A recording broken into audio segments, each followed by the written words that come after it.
General hospital shock. Sasha outsmarts everyone to help Michael claim victory. Tensions in Port Charles were reaching a boiling point.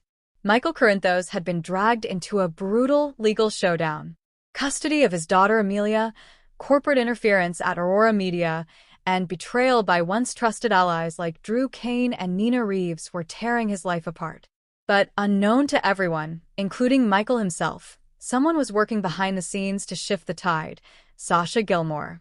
After everything she had endured, addiction, manipulation, mental health crises, Sasha had learned one thing: how to survive.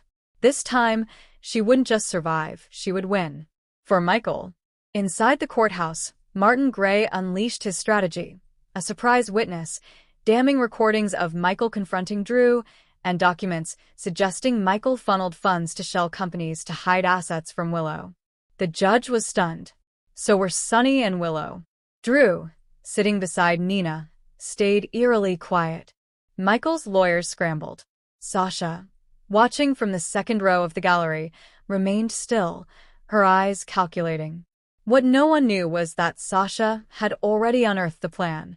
She had enlisted Spinelli and Curtis Ashford 2 weeks earlier after suspecting Martin was colluding with someone inside Aurora. A Crimson staffer named Diane Mayhew, recently fired by Sasha, had supplied altered data and footage, all traced back to Nina's expense accounts. That evening, Sasha requested a private audience with the judge. Accompanied by her attorney, she presented a sealed folder and USB drive. It contained emails between Nina and Diane, encrypted audio files proving Martin tampered with testimony, a video clip of Drew admitting to Ava that he was covering for Nina to keep Willow from breaking down. The judge, stunned by the material, agreed to reopen the record the following morning. Michael had no idea what was coming. Sasha hadn't told him. If her plan failed, she'd take the fall alone. The next morning, Sasha walked to the witness stand in a crisp white blazer, her voice steady, her face glowing with resolve. "Your Honor, I've come to tell the truth. All of it." Gasps echoed through the room. Willow blinked. Nina gripped the table. Sasha outlined how she stumbled upon inconsistencies in documents presented by Martin. She played the edited clip that had painted Michael as aggressive, then followed with the original, uncut version, revealing Michael was defending Sasha from a defamation attempt orchestrated by Nina and Diane. Then, she turned to the final piece, a confession video, surreptitiously recorded weeks ago, of Drew venting to Ava. "I knew what Nina did could damage Aurora, but I buried it. I thought I was protecting Willow. I didn't think Carly would find out." Silence felt like a guillotine. Drew rose in protest, but the judge banged the gavel and warned of contempt. Martin fumbled through objections. Nina was frozen, eyes wide in terror. Willow looked as if the air had been sucked from her lungs. Michael turned to Sasha, stunned. "Why didn't you tell me?" he whispered. "You needed to fight without fear," she replied softly. "Now finish the job." The judge ordered a recess for review. Outside the courthouse, the fallout began. Drew received a summons from the SEC and a formal ethics review.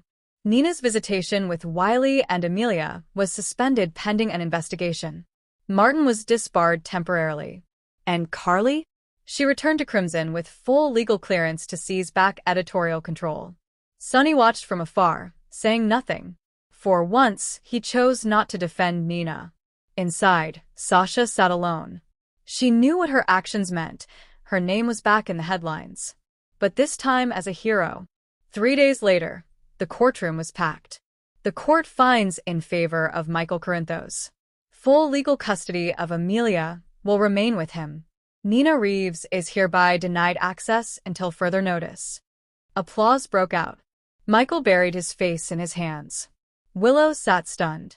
Sonny looked away. Nina collapsed in Ava's arms, sobbing uncontrollably. Michael walked straight to Sasha. "You saved my family." "No, Michael," she smiled. "I just gave it a fighting chance."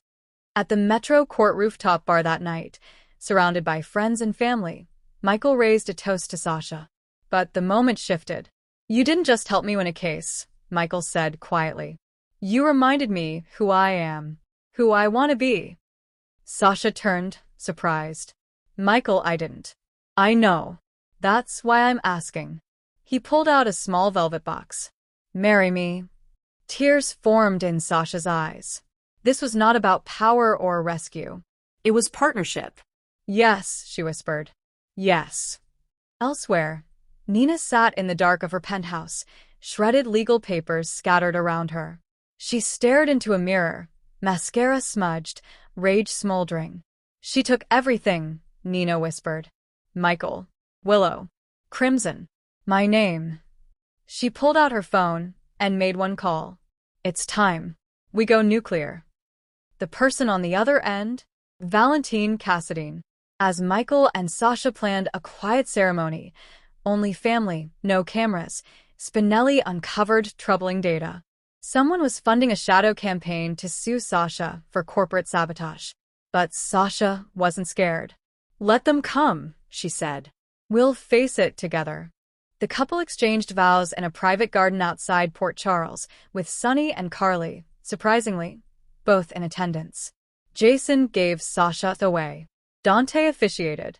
Willow held Amelia. It was for a moment perfect.